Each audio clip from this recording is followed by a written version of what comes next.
పరిశుద్ధాత్మ దేవుని యొక్క ప్రేరేపణ ద్వారా మరి ఈరోజు మీ ముందుకు వచ్చాను. మనకి ఆపద సంభవించినప్పుడు మనం ఏం చేస్తుంటామంటే మనుషుల దగ్గరికి వెళ్ళి మరి ఆ ఆపద నుంచి తప్పించమని, ఆ ఆపద నుంచి విడిపించాలని మనుషుల వైపు చూస్తూ ఉంటాం, మనుషుల్ని వెతుకుతూ ఉంటాం. కానీ కీర్తనకారుడు చూడండి, కీర్తనలు 77:2 చూస్తే, నా ఆపత్కాలమందు నేను ప్రభువుని వెతికి తిని. చూడండి ఎంత మంచి మాట ఈ ఉదయ కాలంలో మనం వింటున్నామండి. మనకు ఆపద సంభవించినప్పుడు మనుషుల్ని వెతకద్దు, కానీ దేవుని వెతకాలండి. ఈయన ఏం చేస్తుండంటే దేవుని వెతుకుతున్నాడు. ఆపద సంభవించింది ప్రభా, ఈ ఆపద నుంచి నన్ను విడిపించు ప్రభా అని దేవుని వెతుకుతూ ఉన్నాడండి. వెతుకుతూ ఏమంటున్నాడు,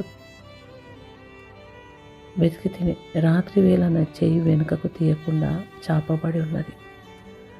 ఈ ఆపద సంభవించిందని దేవుని వైపు చేతులెత్తి దేవుని దగ్గర కూర్చొని దేవుని వెతుకుతూ మాట్లాడుతూ ఉన్నాడు.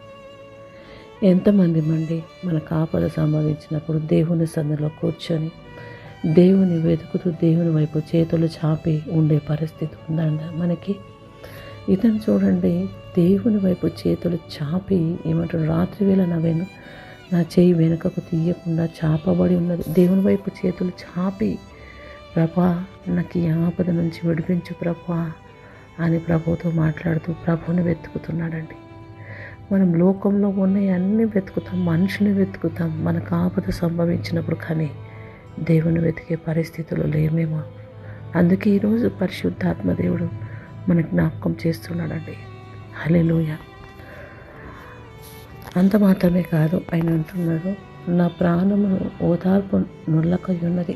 ఈ ఆపద వలన ప్రాణంలో ఓదార్పు లేదంట. ఈరోజు చాలామంది ప్రాణంలో ఓదార్పు లేని జీవితాలు ఉన్నాయండి. ఆ ఆపద నుంచి తప్పించుకోలేక, ఆ అపాయం నుంచి బయటికి రాలేక ప్రాణము ఓదార్పు లేని స్థితిలో ఉన్నారండి ఈరోజు. అయితే దేవుడు ఈరోజు జ్ఞాపకం చేస్తున్నాడు, నువ్వు అదే పరిస్థితిలో ఉంటే ఈరోజు ఈ మాటలు నీ కొరకే. నువ్వు ఓదార్పు నందలేనటువంటి పరిస్థితులు ఉంటే ఈరోజే వెళ్ళు ప్రభు సన్నిధిలో కూర్చొని ప్రభుని వెతికి ఆయన వైపు చేతులు చాపి, దేవా నాకు ఈ ఆపద సంభవించింది తండ్రి, నా ప్రాణము ఓదార్పు నొందలేకుంది, దయచేసి నాకు సహాయం చేసి నాకు ఈ ఆపద నుంచి విడిపించని నువ్వు ప్రార్థన చేయగలిగితే తప్పకుండా దేవుడు విడిపించడానికైనా సిద్ధంగా ఉన్నాడండి. హల్లెలూయా. 3వ వచనాన్ని చూస్తే, దేవుని జ్ఞాపకం చేసుకున్నప్పుడు నేను ఈ టార్పు విడిచుచున్నాను. దేవుణ్ణి గుర్తు చేసుకున్నప్పుడు ఆ ఆపదను బట్టి చూడండి, మనం అప్పుడప్పుడు చాలా బాధతో ఉన్నప్పుడు ఎవరైనా పలకరించినా, ఎవరైనా మాట్లాడినప్పుడు ఏడ్చేస్తూ ఉంటాం. అందుకే ఈయన అంటున్నాడు, నేను దేవుని జ్ఞాపకం చేసుకుంటే నిటార్పు విడుచుచు ధ్యానించినప్పుడు, నిటార్పు విడుస్తున్నాడు, కన్నీళ్ళు విడుస్తున్నాడు, ఆయన ఏడుస్తున్నాడు దేవుని సన్నిధిలో, ఏడుస్తూ మాట్లాడుతున్నాడు, ప్రభా నాకు ఈ ఆపద నుంచి విడిపించు ప్రభా అని ఏడుస్తూ మాట్లాడుతున్నాడు, నీ టార్పులు విడుస్తూ మాట్లాడుతున్నాడు. ఈరోజు నువ్వు దేవుని దగ్గరికి వెళ్ళి నీ టార్పు విడుస్తూ మాట్లాడినప్పుడు దేవుడు ఖచ్చితంగా నేను విడిపించగల దేవుడండి. నేను ధ్యానించినప్పుడు నా ఆత్మ కృంగిపోతుంది. చూడండి, దేవునితో మాట్లాడినప్పుడు నా ఆత్మ కృంగిపోతుంది. ప్రభా నన్ను విడిపించు ప్రభా అని కృంగిపోయే పరిస్థితిలో నువ్వు ఉంటే ఈరోజు దేవుడు నేను విడిపించడానికైనా సిద్ధంగా ఉన్నాడు.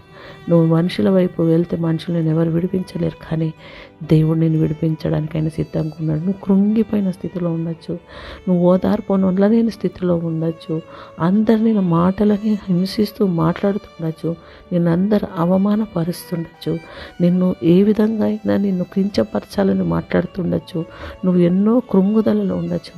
అయితే నేను విడిపించడానికి దేవుడు ఒక్కడే ఉన్నాడు. కాబట్టి ఈరోజు నువ్వు చేతులు చాపి దేవుని వైపు చూసినప్పుడు తప్పకుండా దేవుడు నిన్ను విడిపిస్తాడని దేవుడి మాటలు దీవించునుగాక.